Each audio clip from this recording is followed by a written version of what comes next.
How's it going, everybody? I go by King Rome. I'm pretty new here to YouTube. I make music. I decided to do this video particularly on what it's like being in Vegas, moving to Vegas. I'm from the East Coast. Drove over here 2,500 miles, approximately 37 hours. So it was quite a drive. I took I-70. I've been over here for 2 years. I stayed in Delaware, between Delaware and Maryland, my whole entire life, and I just wanted something different. I wanted something better for my kids, better opportunities. And I know a lot of y'all say, well, why would you go to Las Vegas out of all places? Well, I was kind of convinced to come here. I really wanted to go to North Carolina. I wanted to go to Charlotte. I went down there and I visited, and this was an affordable option for me and for my family. So that's why I decided to move here. And no, I didn't move here with any family. I done drove quite a few places, but driving through Colorado was probably the scariest experience that I have. So if you're coming from the East Coast and you're trying to come straight over, I-70 might not be the best route for you if you're not comfortable with driving or going through mountains or steep hills, going down. It might not be the best route for you. There is an alternative route going through the south. I did not take that route. I just decided to go whatever route my GPS guided me.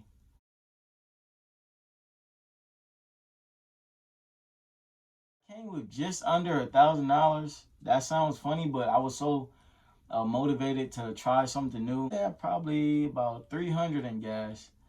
I filled up a good probably like seven to eight times. So about maybe a good 300 in gas.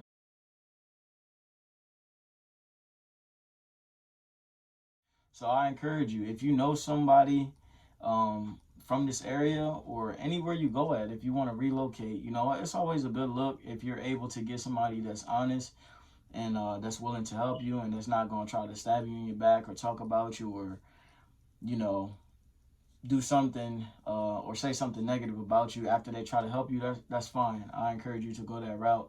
I stayed in a Seagull Suite. A Seagull Suite is basically, it's like a hotel, but they call it weeklies over here. I had never heard of that.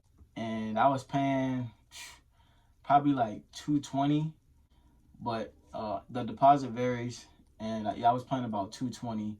And the crazy thing about the weeklies is, like, say you stand in a weekly, you might be staying there for like 2 or 3 weeks, right? So when you move out, if you happen to move out, the rates are never the same. You might be paying 300 the next time you go back because it depends on how many people that they have in and the demand at that time. Literally, I called one or two. I really think it was only one. I called the first place that somebody said that they stayed, they had recommended to me. I called the place and I was like, hey, do you guys got any openings? They was like, yeah, we got immediate openings. The office about to close in like an hour. If you can make it down here and drop your deposit off to them.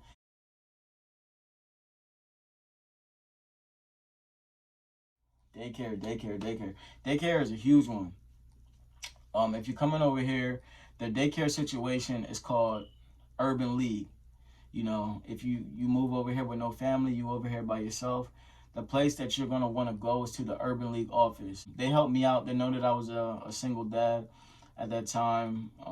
They knew how urgent I was. I needed to hurry up and find a job because they didn't know that my ends were short, but I was stressing it to them in a nice way. But I was letting them know that it was an urgent situation and they was able to help me out with that.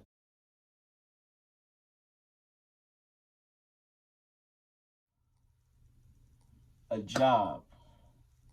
Job. My personal recommendation is Amazon.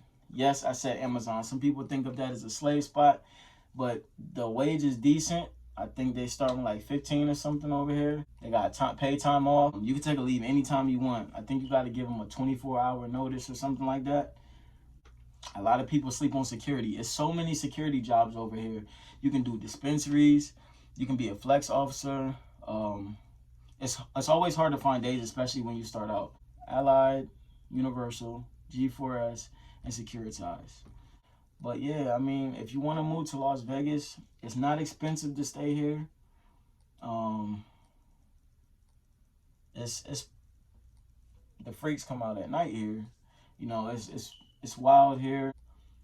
Do you smoke? If you smoke, then this is a good state for you. Weed is legal over here. You gotta have like a little card or something, if I'm not mistaken. They do have dispensaries over here everywhere, all on the strip, outside of the strip, pretty much everywhere they got dispensaries. So if you do marijuana, I don't do anything, but if you do marijuana, then this is a good spot for you. This dude I used to work with, he used to just bring it to work like it was some Newports or something. For it to be a desert, it's a ton of trees over here. Let me see what else. I'm freestyling this, by the way. This is not written. I'm just freestyling. I think I hit on all the main subjects. Give y'all a nice, clean insight of what you're getting into when you move into Las Vegas. If you have any questions, just leave them down below. And thank you for watching my video. I appreciate you. Hit subscribe if you liked it. If not, just like the video. That's cool. I'm trying to grow my channel. I'm trying to grow my music. I'm trying to grow my art, trying to grow my passion, just trying to grow and be a better me every single day. Thank you for watching my video. Y'all already know what it is. 2020, bitch, we get lit. In other words, I'm hot as a bitch. Red coupe, so I call her Big Red. Hey, tall money, makeup, dripping like a lake, yeah. Getting bread like bakers. We don't fuck with fakers.